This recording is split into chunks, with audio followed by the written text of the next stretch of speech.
नमस्कार दोस्तों, आप सभी का स्वागत है हमारे YouTube चैनल पे।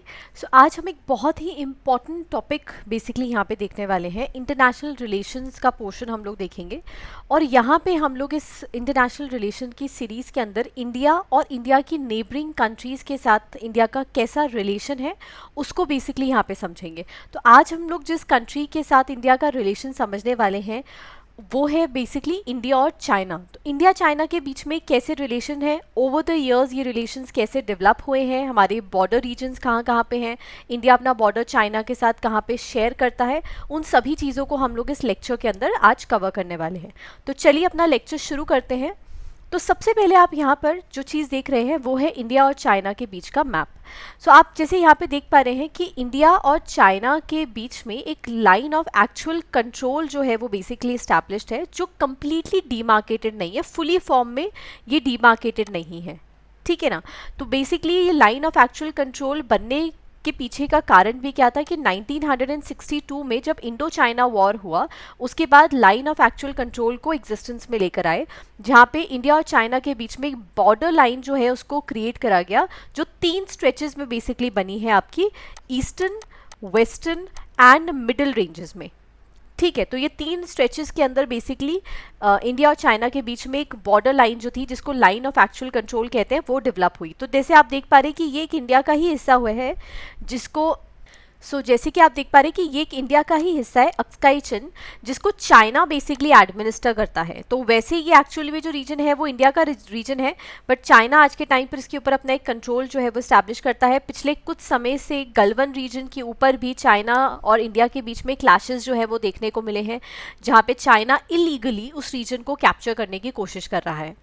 अगर आप आगे भी देखेंगे तो इंडिया और चाइना का बॉर्डर डिवाइडेड है, जैसे मैंने अभी आपको बताया, वेस्टर्न, मिडिल और ईस्टर्न बॉर्डर्स के तौर पे। तो इसको समझते हैं। देखिए, सबसे पहले आप देखेंगे कि चाइना और इंडिया के बीच में ये जम्मू कश्मीर के बीच में यहाँ पे लाइन है, और इंडिया के बीच में और चाइना के बीच में ये वेस्टर्न सेक्टर पे एक लाइन है जो लाइन ऑफ एक्चुअल कंट्रोल है। फिर मिडिल रीजन में आते आते हिमाचल प्रदेश और उत्तराखंड के साथ ये अपना बॉर्डर शेयर करता है इंडियन स्टेट्स के साथ।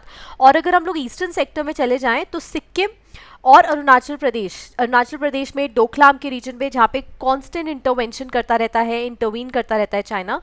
तो ये ईस्टर्न सेक्टर के अंदर भी चाइना जो है वो इंडिया के साथ इन लोकेशंस पे अपने बॉर्डर शेयर करता है। भूटान जो एक टेरिटरी है उसके साथ भी अपना वो बॉर्डर शेयर करता है। चाइना और इंडिया के बीच में जो बॉर्डर रीजन है इसको जरूर ध्यान रखिएगा, कौन कौन से स्टेट्स के साथ वो अपना बॉर्डर शेयर कर रहा है। ये अक्साई चिन का इलाका जिसको वो भी कंट्रोल करता है, ठीक है। बेसिकली अगर आप इस रीजन को देखें, वेस्टर्न सेक्टर में जैसे लद्दाख का रीजन है, ठीक है, जहाँ पे बाउंड्री डिस्प्यूट था इस सेक्टर के अंदर जॉनसन लाइन के ऊपर, which was propose by British in 1816, and इसको एक्सटेंड किया गया था up to the Kunlun mountains, which put अस्काई Chin in the princely state of Jammu and Kashmir. But ये अस्काई चिन का इलाका जो इंडिया कहता है कि क्लेम करता है कि वो हमारा है, बट उसके ऊपर एडमिनिस्ट्रेशन करना, उसको रिकॉग्नाइज इस समय कंट्रोल कौन कर रहा है? चाइना कर रहा है। मिडिल सेक्टर आप हिमाचल और उत्तराखंड क्या देखें जो बॉर्डर शेयर करता है चाइना के साथ। अगेन इंडिया और चाइना ने अपने बॉर्डर्स रीजन में इस मैप्स को एक्सचेंज किया है, और यहाँ पे खैर ज़्यादा कुछ डिस्प्यूट रहे नहीं, यहाँ पे क्लियर बाउंड्रीज जो है वो डिफाइंड है।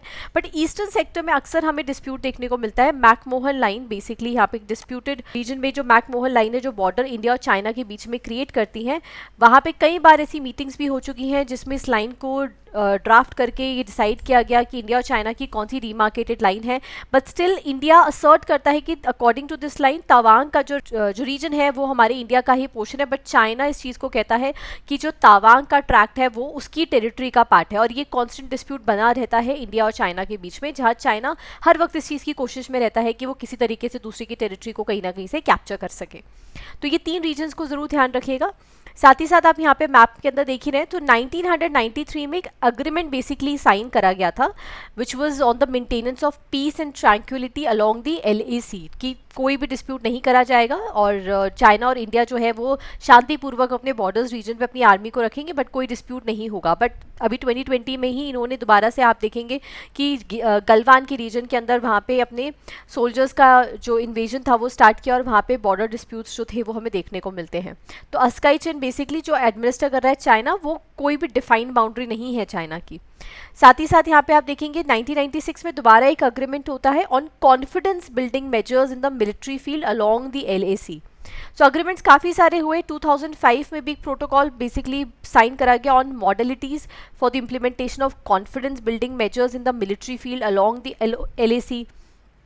Then again in the year 2012 there was an agreement on the establishment of working mechanism for consultation and coordination and India China border areas में किस तरीके से पीस को मेंटेन करा जा सके। सो अगर हम यहाँ पे इस बॉर्डर रीजन को देखें, see this is a very prime location, Asian continent के अंदर इंडिया और चाइना दोनों ही बहुत ही प्राइम कंट्रीज़ हैं। तो हिस्टोरिकली अगर आप देखें तो बेसिकली सिल्क रोड सर्व करा करती थी मेजर ट्रेड रूट के लिए इंडिया और चाइना के बीच में, एंड इस सिल्क रोड के थ्रू ही बेसिकली बुद्धिज़्म जो है वो इंडिया से पेनिट्रेट होते के बाहर दूसरे देशों में फैला। सो इंडिया अपना बॉर्डर शेयर करता है चाइना के साथ, that runs along the union territory of Ladakh and states of Himachal Pradesh, Sikkim, Uttarakhand and Arunachal Pradesh. साथ ही साथ अगर हम बायलेटरल ट्रेड देखें इंडिया और चाइना के बीच में तो कुछ $100 बिलियन का ट्रेड हर साल इंडिया और चाइना जो है वो करते हैं। इंडिया के साथ जो ट्रेड डेफिसिट है, इंडिया चाइना के बीच में जो ट्रेड डेफिसिट है दैट इज़ $56 बिलियन।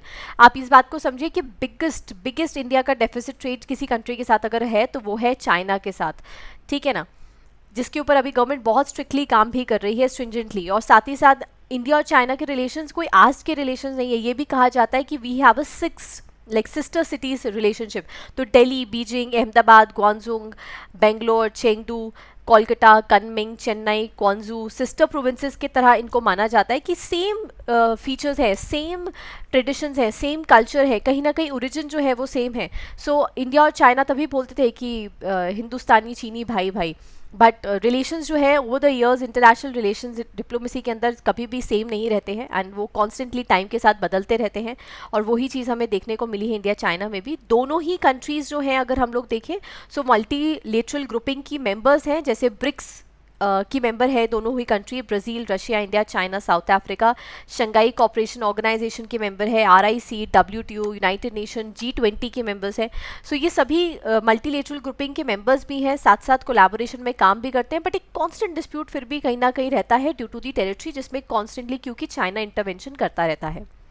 अब यहाँ पे ही चाइना के बारे में देख रहे हैं तो चाइना की एक पॉलिसी है जिसको हम लोग कहते हैं वन चाइना पॉलिसी, जिसमें वो ताइवान को चाइना के मेन लैंड रीजन का ही पार्ट मानता है। लेकिन आप इस बात को समझें कि ताइवान बेसिकली जो है वो सेकेंड वर्ल्ड वॉर के बाद ही सिविल वॉर जब वहाँ पे स्टार्ट हुआ तो चाइना से वो अलग हो जाता है और वो अपने आप को डिक्लेयर करता है कि हम एक इंडिपेंडेंट कंट्री हैं, बट चाइना ये बोलता है कि ताइवान जो है वो मेन लैंड चाइना का ही हिस्सा है। So the island Taiwan is a part of the so called first island chain which builds a US friendly territories that are crucial for US foreign policies. Okay, so it is a policy of acknowledging that there is only one Chinese government as opposed to the separate Chinese states. तो Taiwan और US के बीच में एक constant बहुत बेहतर relations जो है वो डेवलप होते आ रहे हैं, जिसका कहीं ना कहीं मेन लैंड चाइना पे हमें इम्पैक्ट देखने को मिलता है, क्योंकि वो नहीं चाहता है कि ताइवान और यूएस जो है वो अच्छे कॉर्डियल रिलेशंस जो है वो बिल्ड करे। कांस्टेंट कई बार यूएस डिप्लोमैट्स की विजिट ताइवान में होती है, ताइवान की डिप्लोमैट्स की विजिट जो है वो यूएस के अंदर होती हैं, और जिससे चाइना को ये लगता है कि यूएस जो है वो बैकिंग कर रहा है ताइवान को कहीं ना कहीं, जो नहीं होनी चाहिए। तो ये फर्स्ट आइलैंड नेशंस बेसिकली कौन कौन से हैं? So Kuril island, Japanese archipelago, Ryukyu islands, Taiwan, north west Philippines and ending at Borneo, ये सारे फर्स्ट आइलैंड चेन्स की तरह कंसिडर किए जाते हैं। तो जैसे आप यहाँ पे मैप पे भी देख पा रहे हैं, so this is a Japanese region, ये आपका पूरा का पूरा बेल्ट है, ये आपका ताइवान का रीजन है जो आपका मेन लैंड चाइना से अलग है बट चाइना से अपना रीजन मानता है।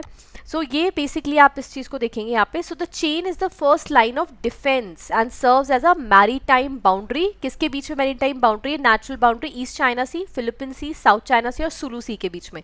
सो in this chain is located at Bashi channel and Miyako strait which are critical choke points for the China, and it is a part of the island chain strategy formulated by the US in 1951 to contain the erstwhile USSR and China with a string of naval bases in the Western Pacific region to restrict sea access to these two countries. So China जो constantly south China सी के अंदर intervention करने की कोशिश करता है, उस reason के अंदर अपने बेसेस इस्टेब्लिश करने की कोशिश करता है, फिलीपींस और कुरिल रीजन्स के ऊपर अपना कंट्रोल इस्टेब्लिश करने की कोशिश करता है। तो इसके लिए भी काउंटर यूएस ने अपनी बैकिंग कर रखी है, लेकिन उस चीज़ से कहीं ना कहीं चाइना जो है वो परेशान है और थोड़ा सा घबराया हुआ भी है।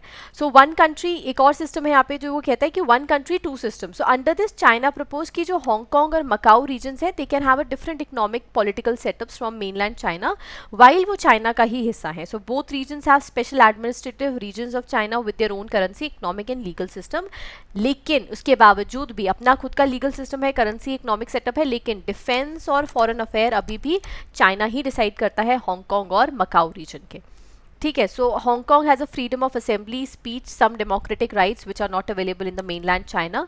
Freedoms are protected by basic law, a mini constitution that guides relationship between Hong Kong and China. So basic law is valid for 50 years till 2047 for Hong Kong and 2049 for Macau, but it's unclear what will happen after this term. So वो तो खैर हमें आगे देखने को मिलेगा कि China उसमें कैसे फर्दर अपना काम करेगा. सो बेसिकली हम लोगों ने ये चीज़ों को समझा कि इंडिया चाइना के रिलेशन या चाइना एक्चुअली में अपने आप किस तरीके से वहाँ पे बिल्डअप रखता है. सो इसके में हमने एक डिटेल यहाँ पे समझा इंडिया चाइना के रिलेशंस कैसे हैं, नेबरिंग कंट्री के साथ इंडिया के रिलेशंस कैसे हैं. सो आई होप हमारा लेक्चर आपको ये अच्छा लगा हो और आगे के लेक्चर्स भी आपको जो हमारे आए थे वो भी अच्छे लगे हो. So if you like our channel, do subscribe to our channel, keep watching our videos. And if in case अगर आप कोई भी स्पेसिफिक वीडियो हमारे से चाहते हैं, हम आपके किसी स्पेसिफिक टॉपिक के ऊपर हम वीडियो बनाएं, do let us know in the comment section. So till then, take care everyone. Thank you so much. Keep studying. All the best. You can join us for further courses like our foundation course for 2023-2024 for UPSC or state PCS. You can join us for the test series for prelims cum mains for UPSC as well as state PCS.